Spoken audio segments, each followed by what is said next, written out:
Quand la nuit tombe, et que le monde se tait peu à peu, certaines histoires attendent encore d'être racontées. Des histoires anciennes, couvertes de poussière et de mystère. Des histoires qui ne parlent pas seulement de bataille ou de rois, mais aussi de foi, de sacrifice et de secrets. Imagine l'Europe, au cœur du Moyen Âge, des rues pavées, des châteaux noyés dans la brume, des églises qui touchent le ciel. C'était une époque de contraste, de prière et de larmes, de saints et de pécheurs, de croisades et de couronnes. C'est dans ce monde qu'est née une fraternité, pas comme les autres, une confrérie vêtue de blanc, marquée d'une croix rouge, des hommes qui priaient comme des moines, mais combattaient comme des soldats. Et pourtant leur histoire ne commence ni dans la gloire ni dans la richesse. Tout a commencé avec un petit groupe d'hommes, 9 seulement, 9 chevaliers français, qui après la première croisade, ont choisi de rester en Terre Sainte. Ils ne cherchaient ni l'or ni la renommée. Ils avaient une seule mission, protéger les pèlerins chrétiens en route vers Jérusalem. Des routes longues, périlleuses, pleines d'embûches, de bandits et de sang. Ces chevaliers offraient leur épée comme bouclier et leur âme comme lumière. C'était en 1119, et ce que personne ne savait encore, c'est que cette décision allait marquer le début de l'une des institutions les plus puissantes et les plus énigmatiques du monde médiéval. Ils furent accueillis par le roi Baudouin II, qui leur donna une partie de l'ancien temple de Salomon comme quartier général. C'est de ce lieu sacré que viendra leur nom, les pauvres chevaliers du Christ et du temple de Salomon, ou, plus simplement, les Templiers. Ce qui suivit fut exceptionnel. En quelques années, cette petite confrérie reçut la bénédiction directe du pape. Des privilèges rares.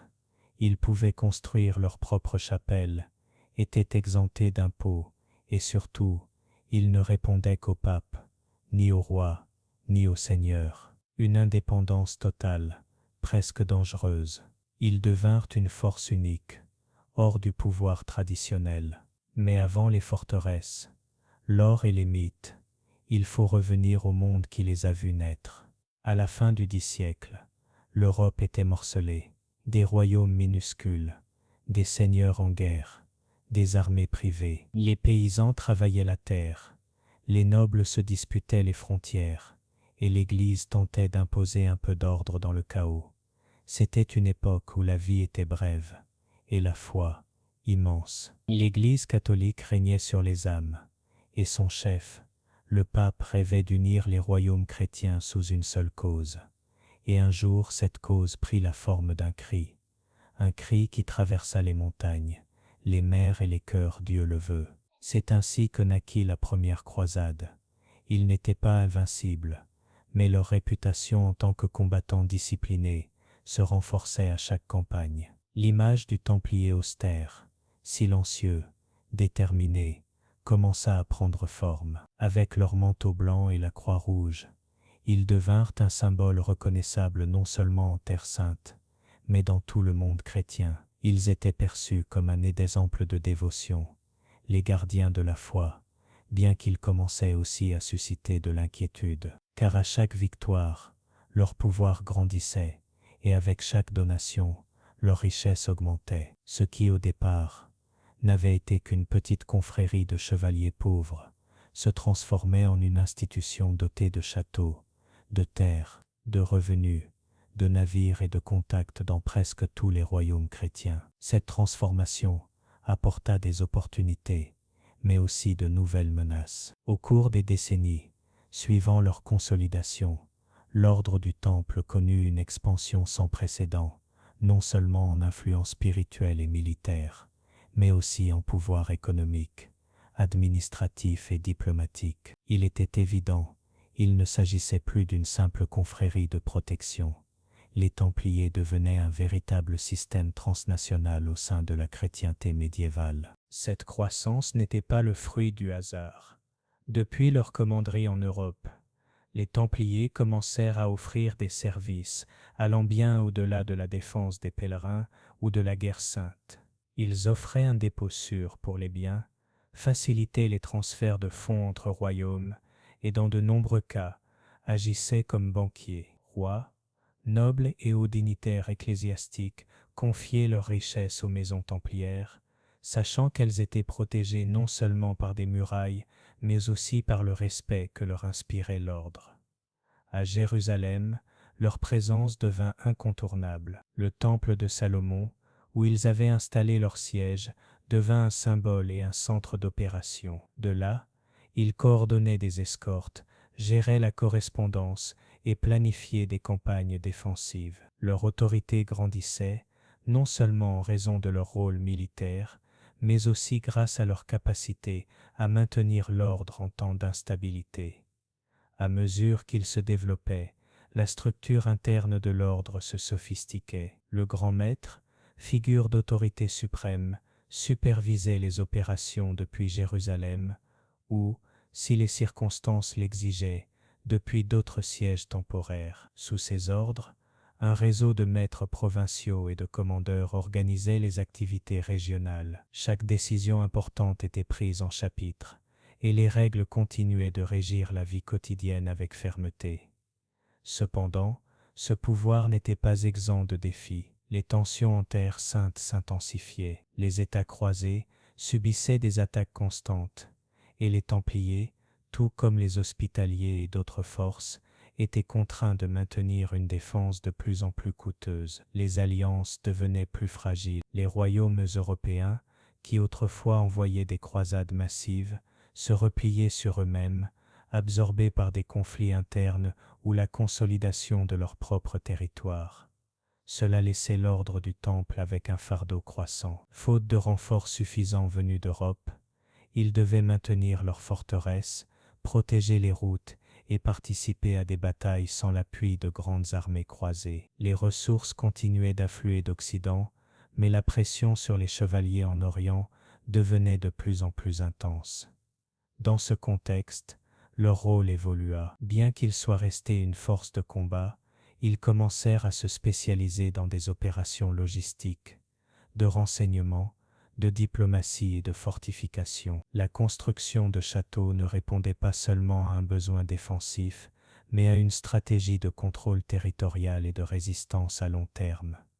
Sur le plan spirituel, ils restaient fidèles à leur vocation originelle. Les heures de la journée étaient rythmées par les prières, la méditation et les rites internes. Mais vivre entre la prière et l'épée exigeait un équilibre mental et émotionnel complexe. Beaucoup de frères devaient alterner entre le calme de la prière et la brutalité du combat, entre le vœu de pauvreté et l'administration de fortune, entre la vie communautaire et l'obéissance à une hiérarchie stricte. Ce contraste permanent forgea une identité unique, ni moine traditionnel, ni chevalier conventionnel, les Templiers étaient quelque chose d'autre. Une troisième voie, une figure nouvelle dans l'histoire médiévale, le moine guerrier, dont l'existence défiait les catégories habituelles du monde chrétien. Durant ces années, leur réputation en Europe atteignit son apogée. Ils étaient vus comme le rempart retenant l'islam en Terre sainte, comme les défenseurs des lieux saints et comme un exemple de discipline et de dévouement. Mais en même temps,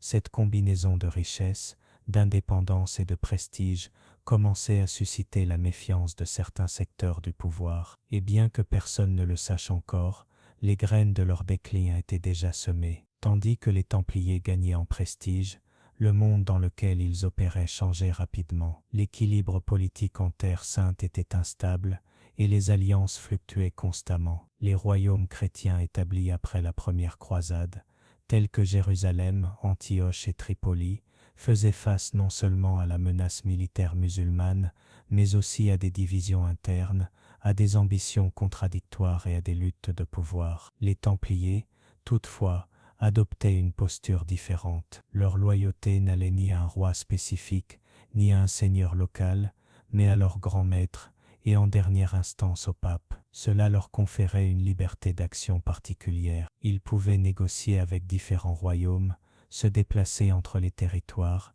et prendre des décisions stratégiques qui parfois dérangeaient les dirigeants locaux. Mais cela leur permettait aussi d'agir rapidement face aux dangers, sans dépendre des délibérations lentes des cours féodales. L'un des plus grands apports de l'ordre au cours de ces années fut la création d'un système de défense régionale. Grâce à leur château, les Templiers créèrent un réseau de points fortifiés interconnectés, capables de s'alerter mutuellement et d'organiser des réponses rapides en cas d'attaque ennemie. Il ne s'agissait pas seulement de structures militaires, mais de centres logistiques, d'entrepôts d'armes, d'hôpitaux et de refuges pour les populations voisines. Leur connaissance du terrain était profonde. Les frères vétérans transmettaient leur expérience aux nouvelles recrues, les instruisant non seulement dans l'art de la guerre, mais aussi dans les codes de conduite templiers. Cette formation alliait pratique militaire et discipline spirituelle, un équilibre difficile, mais essentiel pour maintenir la cohésion d'un ordre dont le destin se jouait autant dans la foi que sur le champ de bataille. Sur le plan économique, la croissance restait irrésistible. Les donations se multipliaient. Des terres en Castille, des moulins en France, des vignobles en Italie. Les propriétés templières généraient des revenus constants, soigneusement administrés. Une partie était destinée au soutien des frères en Europe, mais la majorité était envoyée vers l'Orient, où chaque pièce comptait. Ce transfert continu de richesses, par voie maritime ou caravane terrestre, fut ce qui rendit l'ordre autosuffisant, moins dépendant de la volonté des rois d'Europe. Cela ne passait pas inaperçu. Bien que l'image des Templiers restât positive, certains milieux commençaient à observer avec inquiétude leur influence croissante. Il y avait des monastères avec moins de terres qu'une seule commanderie templière, des nobles endettés envers l'ordre, et des princes qui voyaient en eux une force parallèle difficile à contrôler. Mais il était encore trop tôt pour parler de conflit. À cette époque, l'admiration surpassait la suspicion. De nombreux jeunes nobles aspiraient à rejoindre l'ordre. Ils y voyaient une façon d'honorer Dieu, d'obtenir la gloire et de faire partie de quelque chose de plus grand que tout fief familial. La cérémonie d'entrée était sobre, mais intense. Le candidat devait renoncer à ses biens, accepter les règles de l'ordre et adopter une vie d'obéissance et d'austérité. Une fois accepté, il devenait membre d'une fraternité indissoluble, régie par la loyauté, le silence et la mission. Pour toutes ces raisons, à la moitié du XIIe siècle, l'ordre du Temple n'était plus simplement un groupe de chevaliers pieux. Il s'était transformé en une structure complexe, multinationale, aux intérêts multiples, avec une base idéologique profondément enracinée. Bien que leur fondateur ne l'ait jamais imaginé, ce qui avait commencé comme une humble mission de protection des pèlerins était devenu l'un des piliers du monde croisé. L'étape suivante allait révéler jusqu'où s'étendrait leur influence et quel en serait le prix. Au début du XIe siècle, Jérusalem était un point de rencontre et de tension constante. Après la première croisade, les royaumes chrétiens s'étaient établis sur des terres étrangères, entourés de populations musulmanes et traversés par des routes commerciales, des caravanes religieuses et des révoltes sporadiques. Malgré leur succès initial, les croisés ne contrôlaient pas réellement la situation. Les pèlerins arrivaient en masse d'Europe, poussés par leur foi, par les promesses d'indulgence ou par le désir profond de voir les lieux saints de leurs propres yeux. Mais le voyage était long, coûteux et dangereux. Une fois en Terre Sainte, les dangers ne disparaissaient pas. Des bandits, des brigands et des groupes hostiles attaquaient les voyageurs dans des zones non protégées. Les routes entre Jaffa, Césarée et Jérusalem étaient pleines de menaces. C'est dans ce contexte qu'un petit groupe de chevaliers décida d'agir. Il ne s'agissait pas de nobles cherchant la gloire au combat, mais d'hommes mus par un appel différent. Ils voulaient consacrer leur vie à protéger les pèlerins, non comme mercenaires, mais comme une fraternité religieuse. Des hommes d'armes, certes, mais guidés par une foi absolue. Hugues de Payns, un noble français doté d'expérience militaire et d'une profonde conviction spirituelle, fut le chef de cette initiative. Il rassembla 8 compagnons, également chevaliers, et ensemble, ils formulèrent une proposition qui, à l'époque, semblait presque absurde: fonder un ordre de moines guerriers, des hommes qui feraient vœu de pauvreté, de chasteté et d'obéissance, tout en prenant les armes pour défendre les plus faibles. Ce concept était radical. Jamais auparavant une telle idée n'avait été envisagée dans la structure chrétienne médiévale. Le monachisme était perçu comme un retrait du monde, une vie de contemplation. La guerre, elle, impliquait violence, risque et immersion dans le monde. Comment concilier ces deux voies? Pourtant, le besoin était réel et la proposition suscita un intérêt. Le roi Baudouin II de Jérusalem, comprenant la valeur d'une force autonome et dévouée, leur offrit un hébergement dans une partie du palais royal, situé sur l'esplanade de l'ancien temple de Salomon. Ce geste fut symboliquement puissant. Les nouveaux frères seraient dès le départ liés à l'imaginaire biblique du temple, de la foi et de la protection sacrée. C'est ainsi que naquit ce qui serait bientôt connu comme l'ordre des pauvres chevaliers du Christ et du temple de Salomon, un nom long qui serait plus tard abrégé en les Templiers. Au cours des premières années, leur existence fut modeste, sans ressources, sans règles officielles, et avec très peu de membres. Ils survivaient grâce à de petites donations. Ils remplissaient leur mission d'escorte entre Jérusalem et la côte. Vivant dans une austérité extrême, ils dormaient ensemble, partageaient vêtements et nourriture, et suivaient une routine monastique adaptée à leur rôle militaire. Ils ne bénéficiaient pas encore d'un statut clair. Ils n'appartenaient formellement à aucune règle monastique existante, et leur place dans le clergé comme dans l'armée n'était pas définie. Pourtant, leur réputation commença à grandir. Les pèlerins parlaient d'eux. Les évêques les regardaient avec respect, et surtout, leur exemple commençait à inspirer. C'est alors qu'ils cherchèrent quelque chose de crucial, la reconnaissance officielle de l'Église. Hugues de Payne voyagea en Europe, quittant Jérusalem pour la première fois depuis la fondation de la fraternité. Son objectif était clair, obtenir l'approbation du pape pour la création de l'ordre, accompagné de règles, de privilèges ecclésiastiques et d'une protection canonique. Le voyage fut long et complexe, mais il culmina en 1129, lors du Concile de Troyes, quand l'Église approuva officiellement l'existence de l'ordre du Temple. Saint Bernard de Clairvaux, l'une des figures les plus influentes du christianisme de l'époque, joua un rôle clé dans ce processus. Son soutien ne se limita pas à légitimer l'idée, il lui donna aussi une profondeur spirituelle. Pour Bernard, les Templiers représentaient un nouvel idéal de christianisme actif, un modèle de sainteté qui ne fuyait pas le monde, mais l'affrontait avec courage et foi.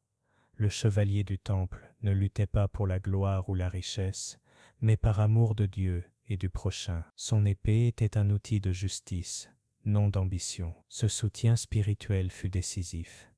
Avec l'approbation papale, l'ordre du Temple commença à recevoir des dons massifs, terres, or, bâtiments, privilèges. Ce qui avait commencé avec 9 hommes devint, en quelques années, une institution en pleine expansion. Les règles furent rédigées, inspirées de celles de Saint Benoît, mais adaptées aux exigences du combat et organisées avec précision. Les Templiers auraient une hiérarchie interne, des rituels d'admission, des normes strictes de conduite et une identité claire. Ils porteraient le blanc, symbole de pureté, et arboreraient la croix rouge comme signe de leur dévouement total. C'est ainsi que les frères commencèrent à affluer depuis toute l'Europe, nobles soldats vétérans, et même certains anciens criminels en quête de rédemption à travers une vie de service. Tous étaient accueillis sous une même logique. Discipline, foi et mission. L'ordre n'était plus seulement un idéal, il devenait une réalité concrète, et leur parcours ne faisait que commencer.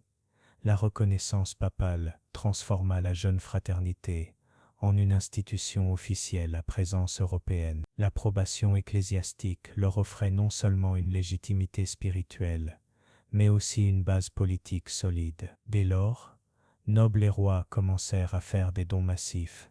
Châteaux, terres, moulins, villages entiers. Ce n'était pas un simple geste symbolique, mais un investissement dans un projet commun, maintenir le contrôle chrétien en Terre sainte.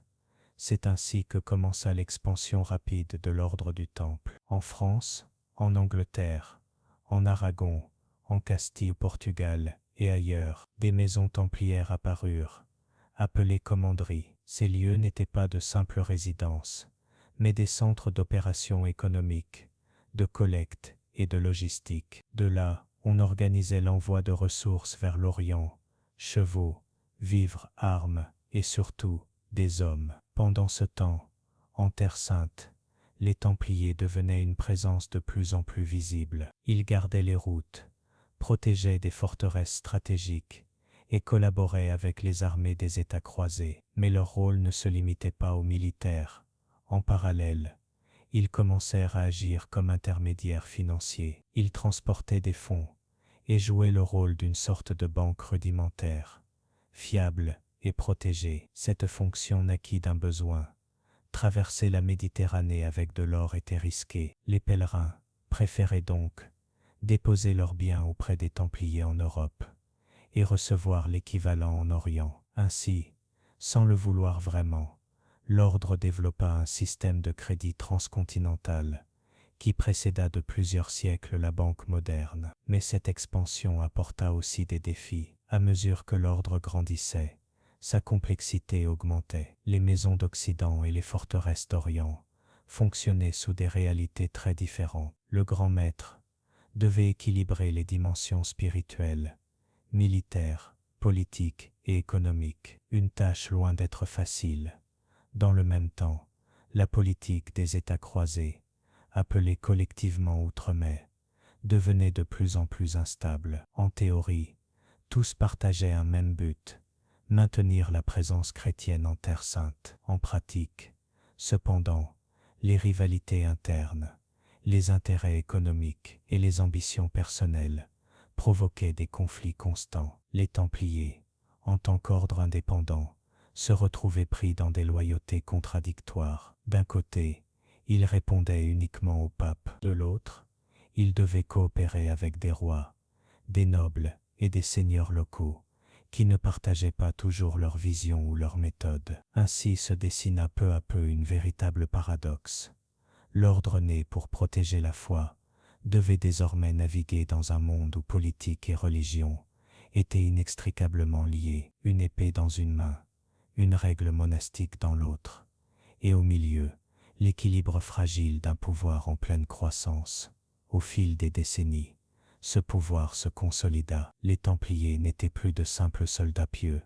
Ils devinrent des stratèges, des administrateurs, des négociateurs. Parfois, ils agissaient comme diplomates entre royaumes chrétiens et musulmans. D'autres fois, comme commandants de grandes campagnes militaires. Leurs châteaux en Terre Sainte étaient des forteresses de pointe, conçues avec une ingénierie avancée pour résister à de longs sièges.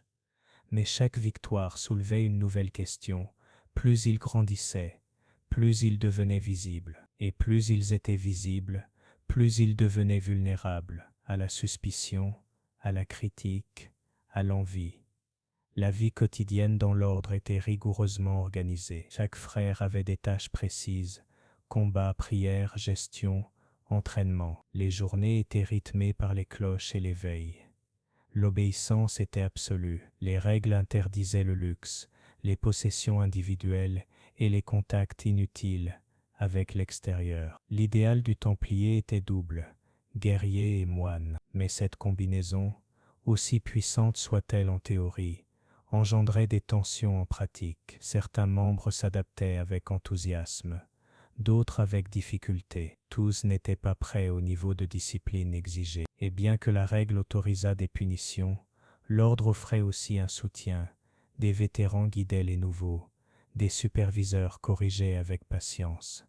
L'expansion internationale se poursuivait. Les commanderies européennes généraient des revenus qui soutenaient l'effort de guerre en Orient. Les Templiers apprirent à gérer de vastes réseaux de production, récoltes, bétail, commerce.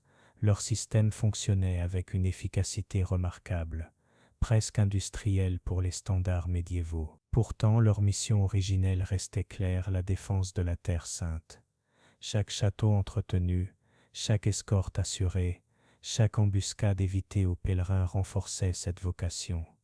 Mais l'équilibre était fragile. La stabilité d'Outre-mer ne dépendait pas seulement de la force militaire, mais aussi d'alliances politiques, d'accords religieux et même de pactes avec des chefs musulmans. Les Templiers participaient à ce jeu diplomatique, parfois avec succès, parfois comme simples pions d'intérêt plus vastes.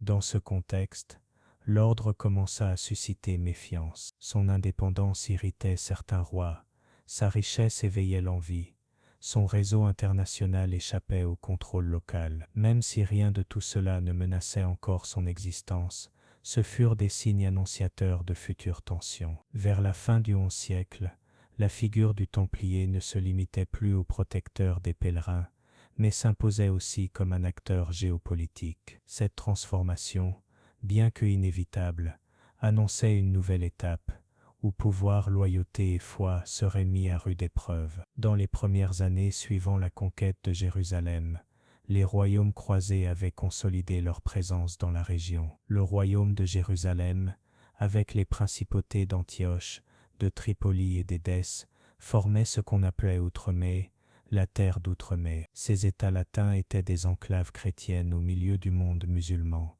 soutenus par des renforts constants venus d'Europe et une fragile mais indispensable toile d'alliance. La stabilité d'Outre-Mer ne reposait pas uniquement sur la force militaire, elle exigeait diplomatie constante, alliances changeantes, pacte avec des ennemis circonstanciels et équilibre interne entre pouvoirs croisés. Les Templiers, en tant qu'ordre autonome, jouaient un rôle singulier dans ce paysage. Leur obéissance directe au pape les plaçait hors de la hiérarchie féodale locale. Ils n'étaient subordonnés ni au roi de Jérusalem, ni aux nobles latins, ni au patriarche ecclésiastique. Cette indépendance leur conférait liberté d'action, mais les rendait aussi une source permanente de tension. Souvent, leurs décisions entraient en conflit avec celles des autres pouvoirs chrétiens. Parfois, ils refusaient de participer à des campagnes jugées stratégiquement erronées. D'autres fois, ils signaient seuls des trêves avec des chefs musulmans, cherchant à préserver des forteresses ou des routes clés. Cette autonomie provoquait des conflits avec des monarques qui voyaient en eux un État dans l'État. Parallèlement, les Templiers entretenaient des relations complexes avec les autres ordres militaires, notamment les hospitaliers. Bien qu'ils partageaient des objectifs communs, ils rivalisaient pour les ressources, l'influence et le prestige. Leurs disputes internes mirent à plusieurs reprises en péril des campagnes cruciales. Dans les villes croisées, la présence templière était marquante. Ils contrôlaient des quartiers entiers, administraient des ressources et parfois exerçaient la justice dans leurs propres tribunaux. Leur château à Jérusalem, situé sur l'ancien temple de Salomon, était à la fois une forteresse et un centre de pouvoir symbolique. C'est là que le grand maître se réunissait avec son conseil et planifiait les mouvements clés dans la région. Mais ce qui caractérisait surtout la politique d'Outre-Mer, c'était son instabilité. Les alliances entre royaumes croisés étaient éphémères, marquées par des rivalités dynastiques, des intérêts économiques et des conflits d'autorité. Certains nobles européens arrivant en Terre Sainte méprisaient ceux qui défendaient ces terres depuis des années et voulaient imposer leur propre stratégie. Les Templiers, forts de leur expérience et de leur réseau d'espionnage, se montraient prudents. Ils savaient que la force seule ne suffisait pas et que précipiter une bataille pouvait entraîner la perte de forteresses vitales. Cette prudence était parfois mal interprétée comme de la lâcheté ou un manque d'engagement. Un des points de friction les plus fréquents fut la gestion des ressources. Les croisades étaient coûteuses, et les royaumes croisés ne disposaient pas toujours des moyens pour maintenir des armées permanentes. Les Templiers, eux, bénéficiaient d'un soutien européen constant, leur permettant de maintenir des garnisons stables. Cette solvabilité économique, loin d'être vue avec gratitude, suscitait des soupçons. Certains les voyaient comme une puissance aux ambitions propres. On murmurait qu'ils aspiraient à gouverner Jérusalem indépendamment ou à manipuler les alliances pour leur profit. Rien de cela ne fut jamais prouvé, mais le simple fait qu'on puisse y croire montrait l'intensité des tensions. Au fil du XIe siècle, l'équilibre à Outre-Mer devint de plus en plus précaire. Les offensives musulmanes se structuraient mieux, les renforts européens devenaient plus rares et les divisions internes s'aggravaient. Dans ce contexte, les Templiers renforcèrent leur présence au front, fortifièrent leurs châteaux, améliorèrent leurs lignes d'approvisionnement et durcirent leur discipline. Ils devinrent aussi plus sélectifs dans leurs interventions, conscients qu'une erreur stratégique pouvait avoir des conséquences irréparables. Pourtant, Ils restaient une cible facile pour la critique. Lorsqu'une bataille était perdue, on les accusait de n'avoir pas fait assez. Lorsqu'elle était gagnée, on minimisait leur rôle. Leur prestige était grand, mais leur réputation toujours scrutée. L'équilibre entre devoir religieux et réalité politique devenait de plus en plus difficile à maintenir, mais les Templiers persistaient, portés par une mission dépassant la victoire immédiate. Ainsi, alors qu'Outremé montrait les premiers signes de déclin, l'ordre continuait à croître, à s'adapter et à se préparer à un avenir qu'il pressentait de plus en plus incertain. La vie au sein de l'ordre du Temple ne se réduisait pas à la ferveur religieuse ou à l'engagement militaire. Elle s'organisait autour d'une règle stricte, initialement rédigée par Bernard de Clairvaux et le premier grand maître Hugues de Payens, et approuvée au Concile de Troyes en 1129. Cette règle,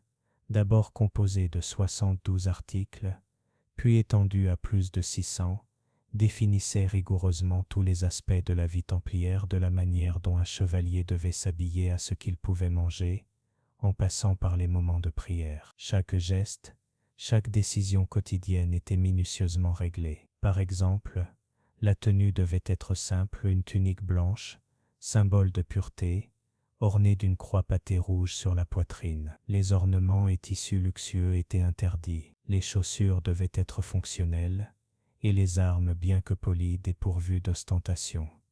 Le régime alimentaire respectait des règles de frugalité, 2 repas par jour, avec des jeûnes fréquents et plusieurs jours d'abstinence de viande par semaine. Le silence pendant les repas était obligatoire, seulement brisé par des lectures religieuses, une pratique unissant corps et esprit dans la discipline du devoir. Les prières rythmaient la journée, des matines avant l'aube au complis au coucher du soleil. Les Templiers interrompaient toute activité pour assister au chœur, même en campagne, improvisant des espaces de prière, car pour eux, la bataille spirituelle était aussi réelle que la bataille physique. Le célibat était obligatoire, les membres renonçaient à toute relation sentimentale ou sexuelle, ne pouvaient embrasser une femme, même leur mère ou leur sœur. La chasteté était essentielle pour préserver la pureté du vœu et la force de l'esprit. Le vœu de pauvreté n'impliquait pas la mendicité, mais le détachement. Aucun Templier ne possédait de biens personnels. Tout appartenait à l'ordre du cheval à la cuillère. Ce principe permettait une administration centralisée et efficace, éliminant les conflits internes liés à la richesse ou à l'héritage. L'obéissance était absolue. Le grand maître décidait du destin, des missions et même des punitions. Mais il existait aussi des conseils d'anciens et des chapitres généraux, où les questions importantes étaient débattues. Ce mélange de hiérarchie et de consultation interne donnait à l'ordre une structure à la fois solide et flexible. Les sanctions pour manquement aux règles variaient selon la gravité, prières supplémentaires, jeûnes, jusqu'à l'exclusion définitive. Certains frères qui rompaient le célibat devaient porter des chaînes sous leurs vêtements ou manger à même le sol pendant des mois. La honte faisait partie de la pénitence. Les novices suivaient un processus d'instruction avant d'être admis. On leur enseignait les principes de la règle, l'histoire de l'ordre, le maniement des armes et la vie communautaire. Ce n'est qu'en prouvant leur engagement qu'ils étaient pleinement acceptés.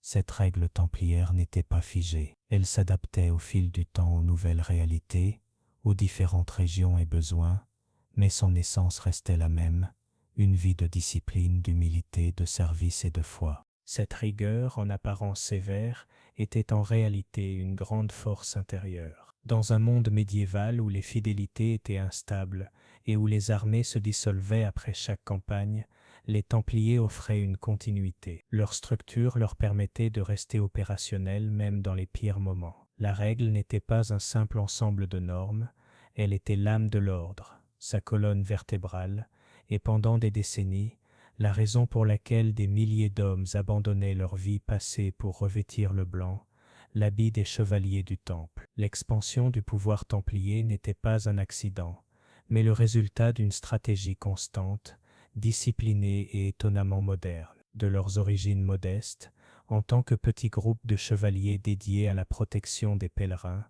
l'ordre est devenu l'une des institutions les plus influentes du monde médiéval, et ce, sans couronne, sans territoire propre, ni armée de vassaux. Leur pouvoir résidait dans leur réseau, leur réputation et leur capacité à fonctionner comme une organisation internationale, bien des siècles avant l'existence même de ce concept. Cette ascension débuta en Terre Sainte, mais se consolida en Europe. C'était une économie spirituelle, mais profondément pragmatique. La clé de cette croissance fut leur indépendance, ne répondant à aucun seigneur local. Ils pouvaient négocier directement avec roi et pape. Ne laissant pas d'héritiers, leurs biens ne se fragmentaient pas. Organisés en structure pyramidale, avec siège central à Jérusalem, puis à Chypre, ils pouvaient prendre des décisions rapides, redistribuer les ressources et agir avec cohérence. Au XIe siècle, cette machine atteignit son apogée. Les Templiers étaient arbitres de disputes entre nobles, prêteurs des rois, gardiens de trésors royaux. Leur siège à Paris fonctionnait comme une banque centrale informelle, où étaient conservés documents, reliques et fortunes entières. Les rois leur faisaient plus confiance qu'à leurs propres nobles. À tout cela s'ajoutait leur aura. La croix rouge sur le manteau blanc symbolisait l'honneur, la discipline et la mystique. Un chevalier templier pouvait traverser l'Europe sans crainte, sa seule présence imposant le respect. Cette image d'incorruptibilité était un capital symbolique encore plus précieux que l'or. L'ascension des Templiers s'est aussi nourrie de leur habileté diplomatique. L'ordre maintenait des émissaires dans toutes les cours européennes, tissant des alliances discrètes, offrant un soutien financier ou logistique et agissant comme intermédiaire dans des négociations complexes. Grâce à ce réseau de relations, ils pouvaient anticiper les mouvements politiques, réagir avec agilité aux crises et souvent influencer les décisions d'État sans éveiller de soupçons. Les Templiers développèrent également une structure administrative exceptionnelle pour leur époque. Ils documentaient soigneusement leurs recettes et dépenses, inventoriaient leurs propriétés et tenaient des registres comptables en plusieurs langues. Certains historiens considèrent que ce niveau d'organisation préfigurait des formes de bureaucratie moderne. C'était un savant mélange de discipline militaire, de vocation monastique et d'efficacité commerciale. Pendant que leurs forteresses militaires en Terre Sainte résistaient aux attaques, en Europe ils construisaient des puissances économiques. Ces forteresses n'étaient pas de simples châteaux, mais des centres de pouvoir multifonctionnels.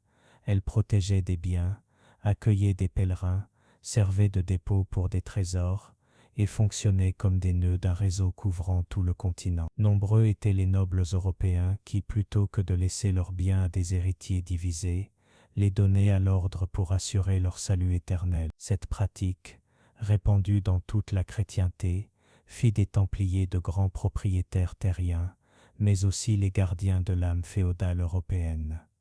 Parallèlement, leur image publique était soigneusement cultivée. Ils n'étaient pas seulement des guerriers ou des moines, mais aussi des modèles d'humilité, de chasteté et d'obéissance. L'idéal du chevalier saint, défenseur des faibles et exemple de vertu, atteignait son expression la plus pure chez les Templiers. Cette image était propagée à travers sermons, lettres papales, chroniques et récits qui circulaient parmi les fidèles. Mais comme tout pouvoir grandissant, ils accumulèrent des ennemis. Dans certaines régions, les élites locales les voyaient comme des concurrents gênants, dans d'autres on les accusait d'agir avec trop d'indépendance. Et bien que l'ordre évita de s'impliquer ouvertement dans les luttes internes, leur seule présence suffisait à bouleverser les équilibres de pouvoir. Les rois, qui au départ étaient leurs protecteurs, commencèrent à les regarder avec suspicion. Comment un groupe de moines guerriers pouvait-il avoir plus de liquidité qu'un royaume? Comment se faisait-il que personne ne supervisât leurs comptes? Pourquoi ne devaient-ils pas de loyauté directe à un trône? Le paradoxe du temple était là. Plus ils étaient efficaces, plus ils semblaient menaçants. Leur neutralité politique, qui avait été leur bouclier, commençait à être perçue comme de l'arrogance, et leur pouvoir spirituel autrefois admiré devenait un motif de méfiance. À la fin du XIe siècle, alors que les derniers bastions croisés en Terre Sainte s'éteignaient, les Templiers étaient au sommet de leur puissance en Europe. Mais ce même pouvoir, accumulé avec patience et sacrifice, commençait à projeter des ombres annonciatrices de leur chute. Ce qui semblait un succès indiscutable était en réalité un point d'inflexion. Le temple était respecté, craint, envié et de plus en plus isolé. Quand on parle des Templiers, beaucoup imaginent des épées, des croix et des châteaux. Mais leur héritage le plus durable ne s'est peut-être pas forgé sur les champs de bataille, mais dans leurs livres de comptes, dans les contrats scellés à la cire, et dans la gestion méticuleuse des ressources réparties à travers tout le continent européen. L'économie templière ne fut pas une simple accumulation de biens, mais une profonde transformation des pratiques financières médiévales. Dès leur début, l'ordre du Temple comprit que sa mission ne pourrait être soutenue uniquement par la ferveur spirituelle ou la bravoure martiale. Il fallait une base matérielle solide, constante et efficace. Pour cela, ils déployèrent un réseau logistique englobant tout, des petits moulins aux vastes propriétés agricoles, en passant par les marchés, ateliers, ports et points stratégiques sur des routes commerciales clés. Chaque commanderie templière fonctionnait comme une cellule autonome. Elle produisait, stockait, commerçait et tenait des registres. On y cultivait des céréales, élevait des animaux et générait des surplus. Ces surplus n'étaient jamais laissés à l'arrêt, mais redistribués vers les zones déficitaires du système templier. Ainsi, l'ordre apportait stabilité là où d'autres vivaient des cycles de famine et d'excès. Le système templier imposait des règles internes strictes sur la gestion. Chaque transaction était enregistrée, chaque recette auditée, chaque dépense nécessitait une autorisation. Cette culture du contrôle permit à l'ordre d'éviter le gaspillage et d'accumuler les richesses méthodiquement. Il ne s'agissait pas de trésors cachés, mais d'une infrastructure fonctionnelle orientée au maintien de leur mission militaire et spirituelle. L'économie templière était aussi innovante. Ils introduisirent des pratiques comme la comptabilité en partie double, des registres parallèles et l'usage de sceaux personnels pour authentifier les transactions. Chaque commandant avait des responsabilités financières et devait rendre compte à ses supérieurs, qui examinaient périodiquement leurs livres. Cette structure hiérarchique, avec contrôle croisé, permettait de détecter rapidement les irrégularités. Les Templiers jouaient aussi un rôle de promoteurs du commerce. Ils offraient du crédit aux marchands, transportaient des marchandises précieuses et escortaient des caravanes. Dans plusieurs cas, ils fournissaient des assurances rudimentaires. Si un commerçant subissait des pertes indépendantes de sa volonté, il pouvait récupérer une partie de son investissement. Cette pratique, bien que primitive, anticipait des concepts modernes comme l'assurance commerciale. Par ailleurs, ils transformèrent certaines de leurs forteresses en véritables centres d'échange. Des châteaux comme Tomar au Portugal ou La Rochelle en France n'étaient pas que des bastions militaires, mais des points névralgiques où se croisaient marchandises, se signaient accords et se redistribuaient bien vers le Levant. Ce réseau logistique était plus efficace que bien des routes commerciales contrôlées par des États ou des guildes. Leur rôle d'intermédiaire les fit devenir des dépositaires de confiance, nobles, bourgeois et même monarques confiaient leurs richesses aux Templiers, non seulement pour la sécurité physique, mais aussi parce qu'ils savaient que l'ordre ne spéculait pas ni ne détournait les fonds. Dans un monde où pillage et confiscation étaient courants, leur neutralité était un actif précieux. La diversification fut également clé de leur succès économique. Ils investirent dans des moulins à eau, la production de sel, l'élaboration de vin et l'élevage de chevaux de guerre. Certains exploitaient même des mines ou contrôlaient le commerce de la laine. Cette variété d'activités garantissait des revenus réguliers et protégeait l'ordre des crises localisées. La relation entre économie et spiritualité jouait un rôle fondamental. Contrairement à d'autres ordres ou seigneurs féodaux, les Templiers considéraient la gestion économique comme partie intégrante de leur vocation. Administrer avec justice, éviter la cupidité, redistribuer les surplus aux nécessiteux. Ils n'accumulaient pas par ambition, mais par devoir. Ce modèle économique leur permit non seulement de soutenir leur campagne en Terre Sainte, mais aussi d'influencer la politique européenne. De nombreux rois dépendaient de leurs prêts, et en temps de crise, se tournaient vers leurs coffres comme dernier recours. Cette dépendance suscita respect, crainte, et avec le temps, jalousie, car l'économie templière, si disciplinée et efficace, rompait avec le chaos féodal, avec l'improvisation nobiliaire. Il représentait un ordre dans le désordre, un réseau supranational obéissant uniquement au pape et à leur propre statut, et cela, pour beaucoup, était inacceptable. Loin du tumulte des marchés et des intrigues de cour, les Templiers menaient une existence rythmée par la routine, le silence et l'obéissance. Leur vie quotidienne, moins spectaculaire que leurs exploits militaires, constituait pourtant la véritable colonne vertébrale de l'ordre. Dans cette vie de tous les jours, entre prière et entraînement, se forgeait le temple qui leur donnait son nom. Chaque journée commençait avant l'aube. Le premier appel à la prière brisait le silence nocturne, et les frères s'alignaient dans la chapelle pour entonner les psaumes. Pas de discours, ni d'allocution, juste une voix collective, harmonieuse et solennelle, montant vers Dieu. Après la prière, un petit déjeuner frugal, pain dur, eau ou vin dilué, parfois un fruit sec. Le reste de la journée se partageait entre entraînement militaire, maniement de l'épée, équitation, simulation de combat, et tâches pratiques, cultiver la terre, réparer l'équipement, entretenir la forteresse. Les Templiers n'étaient pas des nobles choyés, tous travaillaient. L'obéissance était absolue.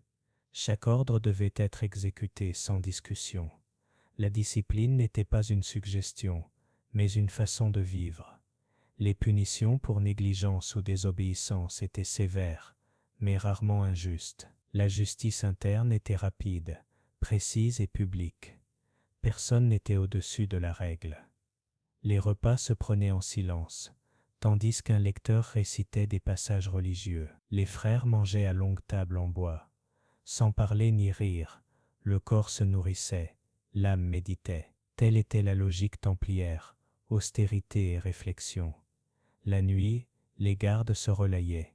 Même en temps de paix, la vigilance était constante. La possibilité d'attaque n'était jamais exclue, et chaque frère devait être prêt à combattre à tout moment. L'épée reposait à côté du lit. Les chambres étaient collectives, froides et simples.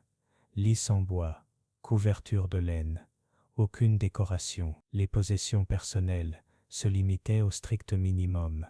Un chapelet, une Bible, peut-être une modeste relique. La richesse était dans l'esprit, pas dans les objets, mais tout n'était pas rigidité. Il y avait aussi des moments de fraternité, conversations dans les ateliers, jeux simples pendant les pauses, joie contenue lors des fêtes religieuses. À Pâques ou à Noël, certains plaisirs étaient permis.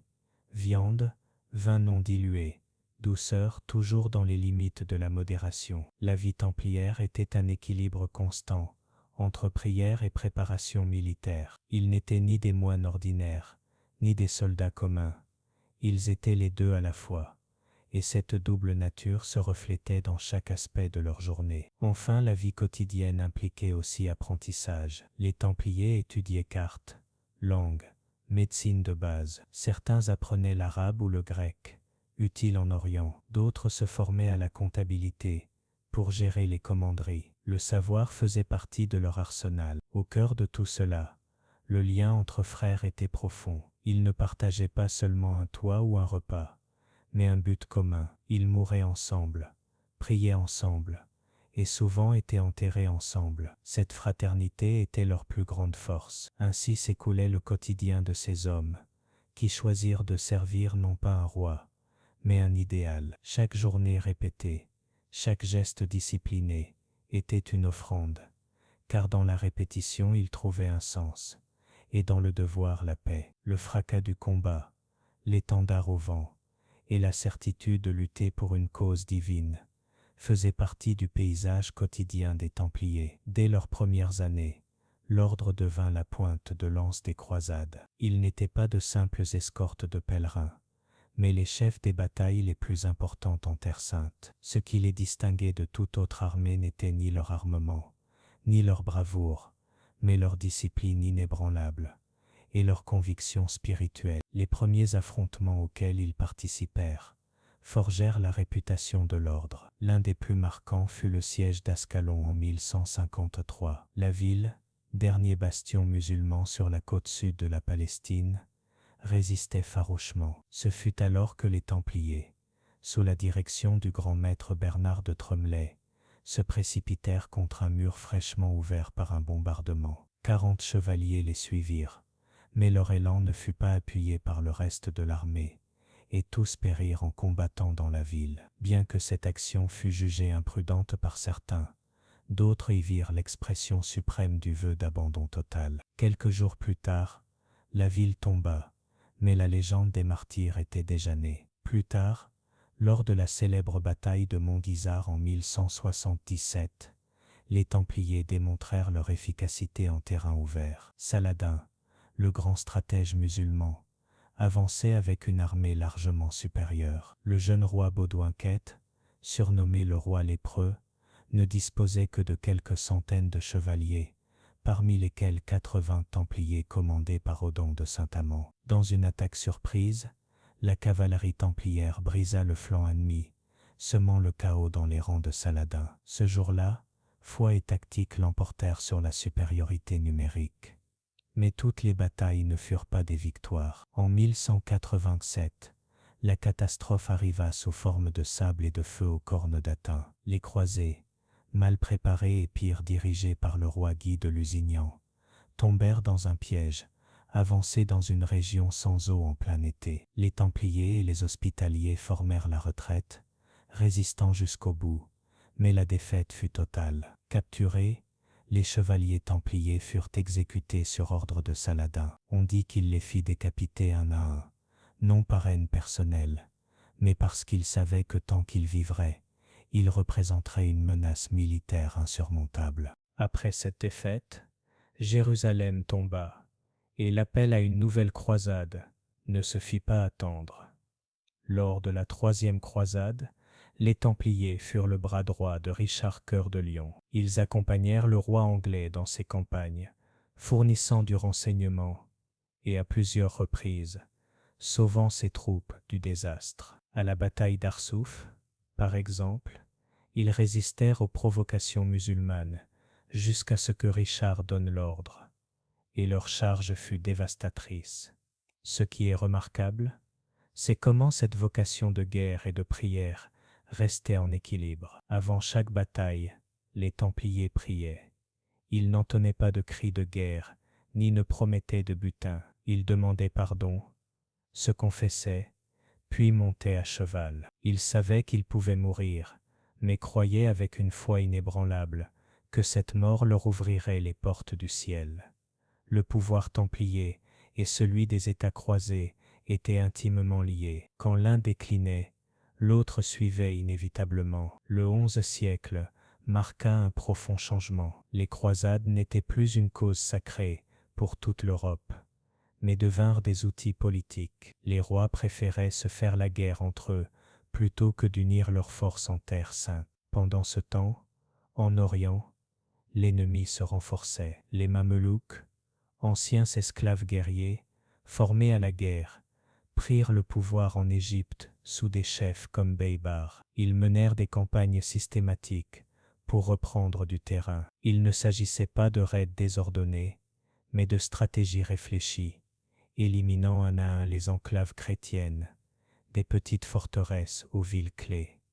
Les Templiers, malgré leur courage, ne pouvaient arrêter seuls la progression d'un pouvoir unifié, moderne et impitoyable. En 1291, tout changea avec la chute d'Acre. La perle du pouvoir croisé, dernier grand bastion chrétien en Terre Sainte, fut assiégée par une armée gigantesque. Dans la ville, les Templiers combattirent jusqu'au dernier instant. Lorsque les murailles cédèrent, ils se réfugièrent dans leur forteresse interne, résistèrent plusieurs jours encore, et permirent l'évacuation des civils. Finalement, alors que l'édifice s'effondrait, le grand maître Guillaume de Beaujeu tomba en menant la charge. Ce fut la fin symbolique et concrète de la présence templière en Terre Sainte.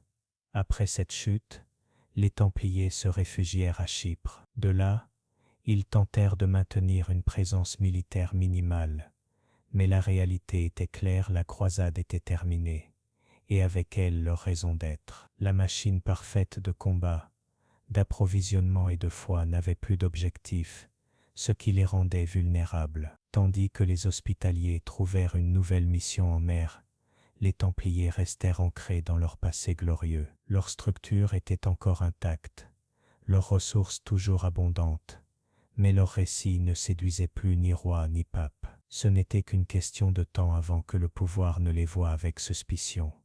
Une armée sans guerre, une banque sans but, un ordre sans terre, cela commençait à paraître plus une menace qu'un allié. Cette peur, cette gêne suscitée par leur simple existence, allait se transformer en conspiration et trahison. Mais cette histoire mérite un chapitre à part. La fin des Templiers ne survint pas sur les champs de bataille ni dans les murs écroulés d'âcre, mais dans des salons de marbre, entre chuchotements, calculs politiques et accusations destinées à détruire non pas par l'épée, mais par les mots. L'ordre le plus puissant de la chrétienté tomba sous le poids d'une conspiration tissée avec patience, ruse et ambition.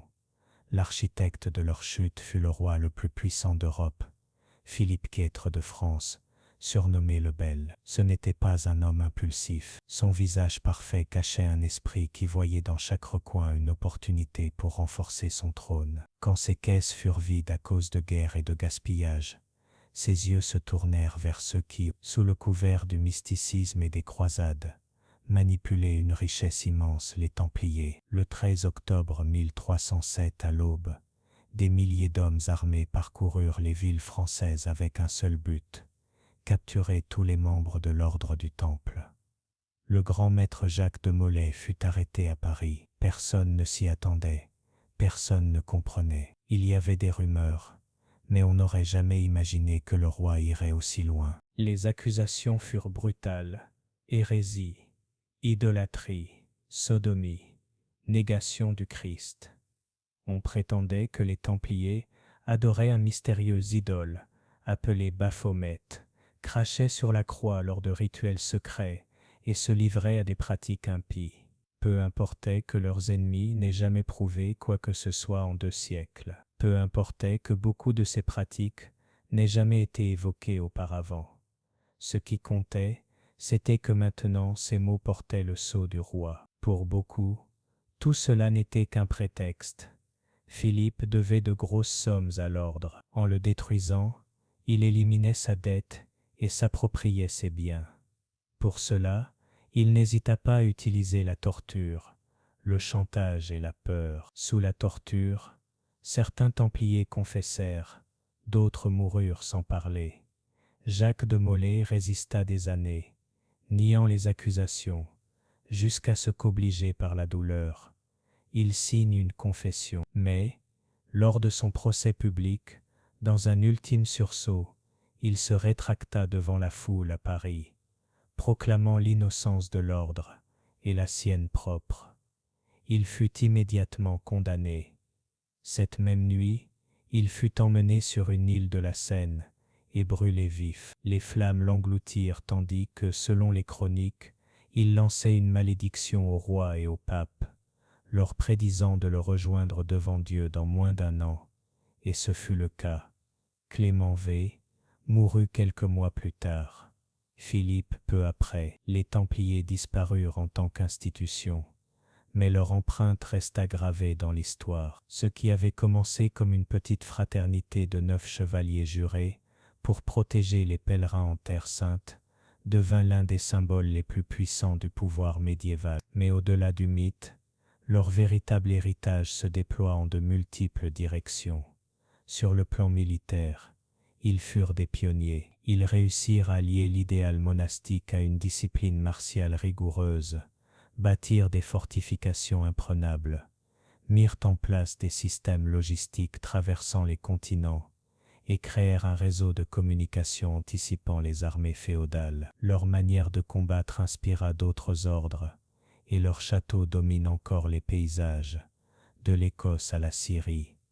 Dans le domaine financier, ils furent encore plus révolutionnaires. Ils inventèrent des mécanismes de transfert d'argent permettant de déplacer des fonds entre régions sans risque physique. Ils fonctionnaient comme une banque internationale à une époque sans frontières. Les rois déposaient leurs trésors entre leurs mains, sûrs de leur sécurité. Sans le vouloir, ils posèrent les bases du système bancaire moderne.